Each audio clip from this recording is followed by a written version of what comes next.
Corruption judges falls ಕೇಸಿಗೆ 3,500 surety ಅಲ್ಲ 3,500 fine amount ಒಂದು surety ಕಟ್ಟು ಆಚೆ ಬಂದೆ. ಆ್ಯಕ್ಚುಲಿ 17 ತಿಂಗಳು ಜೈಲಲ್ಲಿದ್ದಾಗಲೇ ಈ ಕೇಸ್ನ ಜಡ್ಜ್ಮೆಂಟ್ ಮಾಡ್ಬೇಕಾಗಿತ್ತು. ಯಾಕೆ ಕಂಪ್ಲೇಂಟ್ಸ್ ಮಾಡಿಬಿಡಿದ್ರು? CRPC 437 ಅಂಡ್ರಲ್ಲಿ ನಿರಪರಾಧಿ ಅಂತ ಮಾಡಿ ಕಂಪ್ಲೇಂಟ್ ಶ್ಯೂರಿಟಿ ಕಟ್ಸ್ಕೊಂಡು, ಆಮೇಲೆ CRPC 207 ಅಂಡ್ರಲ್ಲಿ ಮತ್ತೆ ಕಂಪ್ಲೇಂಟ್ ಶ್ಯೂರಿಟಿ ಮತ್ತೆ ಇವತ್ತು ನಿನ್ನೆ ಕಟ್ಟಿಸಿ ಫೈನ್ ಅಮೌಂಟ್ ಕಟ್ಟಿ ಆಚೆ ಬಂದಿರೋದು. ಅಂದರೆ ಅಲ್ಲಿ ಶೃಂಗೇರಿಲಿ ರೇಪ್ ಮಾಡ್ತಾರಲ್ಲ, ರೇಪ್ ಮಾಡಿ 50-60 ಜನನ ಬಿಟ್ಬಿಡ್ತಾರೆ. ಮಾಡ್ರೋ ಕೇಸ್ನ ಇವ್ರು 3-4 ಜನ ಸೆಷನ್ ಜಡ್ಜು ಬಿಡ್ತಾರೆ. ಎಷ್ಟು ಜನ ಬಿಟ್ಟಿದ್ದಾರೆ. ಬಟ್ ಇದೊಂದು ಸುಳ್ಳು ಕೇಸನ್ನು ಇಟ್ಕೊಂಡು ಕನ್ವಿಕ್ಷನ್ ಕೊಡ್ತಾರೆ ಅಂತ ಹೇಳಿದ್ರೆ ಇದರಿಂದ ಹಣದ ವ್ಯವಹಾರ ಆಗಿದೆ ಅಂತಲ್ವ. 11 ಗಂಟೆಗೆ ಕರೀತಾಳೆ ಯಾರೋ ಭಾನುಮತಿ. 11 ಗಂಟೆಗೆ ಕರೆದಾಗ ಕಸ್ಟಡಿ ಕೊಡಲ್ಲ. ಇದು ನಿರಪರಾಧಿ ಅಂತ ಆರ್ಡ್ರ್ ಆಗುತ್ತೆ ಅನ್ನೋದು ನಾನು ಕಾಯ್ತಾ ಇರ್ತೀನಿ. 3 ಗಂಟೆಗೆ ಕರೀತಾಳೆ, ಕಸ್ಟಡಿ ಕೊಟ್ಬಿಡ್ತಾಳೆ ತಕ್ಷಣ. ಅಂದರೆ ಅಷ್ಟರೊಳಗಡೆ ಹಣದ ವ್ಯವಹಾರ ಆಗೋಗಿದೆ. ಜಡ್ಜ್ಮೆಂಟ್ ನೋಡಿಬಿಟ್ರೆ ಏನೋ ದೊಡ್ಡ ಬ್ರಹ್ಮಾಂಡ ಮಾಡ್ದಂಗೆ. ಈ ರೀತಿಯೆಲ್ಲ ಒಬ್ಬ ವ್ಯಕ್ತಿನ ಜೈಲಿಗೆ ಕಳಿಸ್ಲೇಬೇಕು, ಜೈಲಲ್ಲಿ ಇಡಲೇಬೇಕು, ಹಿಂಸೆ ಕೊಡಲೇಬೇಕು. 25ನೇ ತಾರೀಕು ಹಾಗೆ ಮಾಡಿರೋದು, 26ಕ್ಕೆ ರಿಲೀಸ್ ಆದ.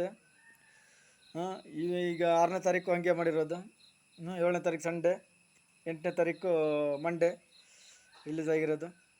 ಅಂದರೆ ನಮ್ಮನೆ ಹತ್ರ ಬಂದ್ಬಿಟ್ಟು ವೈಲೆನ್ಸ್ ಮಾಡಿದ್ರೆ ಕನ್ವಿಕ್ಷನು. ಅಲ್ಲಿ ಆ ಶೃಂಗೇರಿಲ್ಲ ಹುಡುಗಿ ಎಗೇನೆಸ್ಟ್ ಹೇಳಿದಾಳೆ 50-60 ಜನ ನಾನು ಬಂದು ರೇಪ್ ಮಾಡ್ಯಾರ ಅಂತ ಹೇಳ್ಬಿಟ್ಟು. ಅಷ್ಟು ಜನ ಬಿಡ್ತಿರಲ್ಲ ನೀವು ಸೆಷನ್ ಜಡ್ಜಸ್. 3 ಜನ ಲೇಡಿ ಜಡ್ಜಸ್ ಇದ್ರಲ್ಲ. ಮುದ್ಕಿ ಶುಭಾ ಗೌಂಡರ್ ಅವಳು ಸೇರ್ಕೊಂಡು ಹೇಳಿದ್ರಲ್ಲಿ. ಮುದ್ಕಿ ಶುಭಾ ಗೌಂಡ್ರು ಇದ್ದಾಳಲ್ಲ, ಅವಳು ಸೇರ್ಕೊಂಡು ಹೇಳೆ. ಪುಷ್ಪಾಂಜಲಿ ಅವಳು ಎಳೆದ್ಬಿಟ್ಲು, ಆಮೇಲೆ ಟ್ರಾನ್ಸ್ಫರ್ ತಗೊಂಡೋದ್ಲು. ಇವಳು ಸೆಕೆಂಡ್ ಲಿಸ್ಟ್ನಲ್ಲಿ ಇದ್ಲು.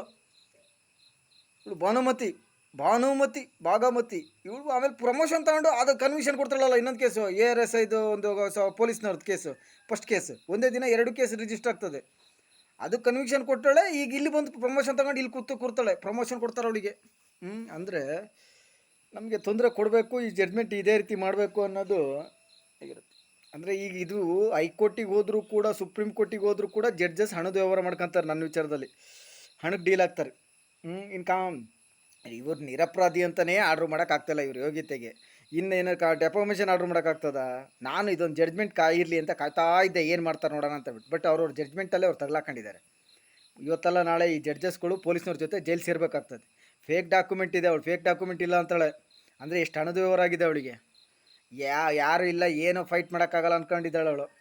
ಇಲ್ಲ, ಇದು ನಿಮ್ಮ ಕೋರ್ಟಲ್ಲಿ ಫೈಟ್ ಮಾಡೋಕ್ಕಾಗಲ್ಲ. ಕೋರ್ಟಲ್ಲಿ ಎಲ್ಲ ಜಡ್ಜಸ್ಸನ್ನು ಹಣ ಪರ್ಚೇಸ್ ಮಾಡ್ತಾರಂತ ನನಗೆ ಗೊತ್ತಿದೆ, ಹಣಕ್ಕೆ ಪರ್ಚೇಸ್ ಮಾಡ್ತೀರಂತ ಗೊತ್ತಿದೆ. ಸೊ ಇದು ಅಡ್ವೊಕೇಟಿಗೆ ಹೆಂಗೂ ನಿನ್ನೆ ಅಲ್ಲಿ ಕೋರ್ಟ್ ಕಡೆ ಜೈಲಿಂದನೇ ಹಾಕಿದ್ದೀನಿ. ಎಲ್ಲಿ ಪ್ಯಾನಲ್ ಅಡ್ವೊಕೇಟ್ ಕೊಟ್ಟಿದ್ದೀನಿ, ವಕಾಲತ್ತೆಲ್ಲ ಸಿಗ್ನೇಚರಾಗಿ ಕಳಿಸ್ಕೊಟ್ಟಿದ್ದೀನಿ. ಎಲ್ಲಿಗೆ ನಿಮ್ಮ ಸದಸ್ಯ ಕಾರ್ಯದರ್ಶಿಗಳು ಅಲ್ಲಿಂದ ಬೆಂಗಳೂರಿಗೆ ಹೋಗಬೇಕು. ಕರೆಕ್ಟ್ ಮಾಡಿಬಿಡಿ. 17 ತಿಂಗಳು JC ಹೊಡೆದಿದ್ದೀನಿ ಆ ಫಸ್ಟ್ ಕೇಸಲ್ಲಿ. ಆದರೆ ಆವತ್ತಿನ ದಿನವೇ ಈ ಕೇಸು ರಿಜಿಸ್ಟರ್ ಆಗಿರೋದು. ಈ ಕೇಸಲ್ಲಿ 1 ವರ್ಷ ಕೊಟ್ಟಿದ್ಯಾ, ಕರೆಕ್ಟ್ ಮಾಡಿಬಿಟ್ರೆ ಆಗೋಯ್ತು. ಇವಳೇ ಕರೆಕ್ಟ್ ಮಾಡ್ಬೋದಿತ್ತು. ಇವಳೇ ಮಾಡ್ಬೋದಿತ್ತಲ್ಲ. 2 ಜಡ್ಜ್ಮೆಂಟ್ ಇವಳೇ ಕೊಟ್ಟಿದ್ದಲ್ಲ. ಕರೆಕ್ಟ್ ಮಾಡಬೇಕಾಯ್ತಲ್ಲ. ಆಯ್ತು, ಹೈಕೋರ್ಟಲ್ಲಿ ಅಡ್ವೊಕೇಟ್ ಅದೊಂದು ಕರೆಕ್ಟ್ ಮಾಡ್ಬೋದು. ನಿರಪರಾಧಿ ಅಂತ ಇವ್ರ ಕೈಯಲ್ಲಿ ಮಾಡೋಕ್ಕಾಗಲ್ಲ, ಮಾಡಲ್ಲ. ಯಾಕೆಂತ ಹೇಳಿದ್ರೆ ದುಡ್ಡಿನವರಾಗಿದೆ ಎಲ್ಲ ಜಡ್ಜಸ್ಸಿಗೂ. ಸೊ ಕರೆಕ್ಟ್ ಮಾಡಿಬಿಡಿ. ನಿಮ್ಮ ನ್ಯಾಯಾಲಯಕ್ಕೆ ಅಕ್ಯೂಟ್ ಆಗಿದ್ದೀನಿ ನಾನು. ಅದು ಮೇಲ್ಗಡೆಯಲ್ಲಿ ಕಳಿಸ್ಕೊಟ್ಟಿದ್ದೀನಿ, ಪ್ಯಾನಲ್ ಅಡ್ವೊಕೇಟ್ಗೆ ಕಳಿಸ್ಕೊಟ್ಟಿದ್ದೀನಿ. ನಟರಾಜ್ಗೆ ನಾನು ಕಾರ್ಯ ಮಾಡ್ತೀನಿ, ನಟರಾಜ್ ಕಡೆಯಿಂದ ಮಾಹಿತಿ ತಗೊಳ್ತೀನಿ ನಾನು. ಅದೊಂದು ಏನು ಕ್ರಿಮಿನಲ್ ರಿವಿಷನ್ ಪಿಟಿಷನ್ದು ಒಂದು ನಂಬರ್ ಕೊಟ್ಬಿಡಿ. ಕರೆಕ್ಟ್ ಮಾಡಿಬಿಡಿ. 17 ತಿಂಗಳು JC ಹೊಡೆದಿದ್ದೀನಿ. ಇದಕ್ಕೆ 1 ವರ್ಷ ಕೊಟ್ಟಿದ್ದೆ. ಕರೆಕ್ಟ್ ಮಾಡಿದ್ರೆ ಅಲ್ಲಿಗೆ ಫಿನಿಶ್ ಆಗುತ್ತದೆ. Right information to my country public. ಇಲ್ಲ JMFC ಜಡ್ಜಸ್ಸಿಂದ, ಸೆಷನ್ ಜಡ್ಜಸ್ಸಿಂದ, high court judges, supreme court judges ತನಕ ಸೆಕ್ಸ್ ಬ್ರೋಕರ್ಗಳು ಕಂಟ್ರೋಲ್ ಮಾಡ್ತಾವ್ರೆ. 3 ಪಾರ್ಟಿನೂ ಯಾರು ಸೆಕ್ಸ್ ಬ್ರೋಕರ್ ಕಂಟ್ರೋಲ್ ಮಾಡ್ತಾರೋ ಅದೇ ಸೆಕ್ಸ್ ಬ್ರೋಕರ್ ಇವ್ರನ್ನೂ ಕಂಟ್ರೋಲ್ ಮಾಡ್ತಾ ಇರೋದು. ಪೊಲೀಸ್ನವ್ರು ಬಿಟ್ಟು ಕೇಸ್ ಮಾಡಿಸೋದಂತೆ, ಆಮೇಲೆ ಜಡ್ಜಸ್ನ ಬಿಟ್ಟು ಇದು ಮಾಡೋದಂತೆ. ಈ ನೀವು ಯಾವ ರೀತಿ ಅದಕ್ಕೆ ಈಗ ಹೇಳ್ತಾ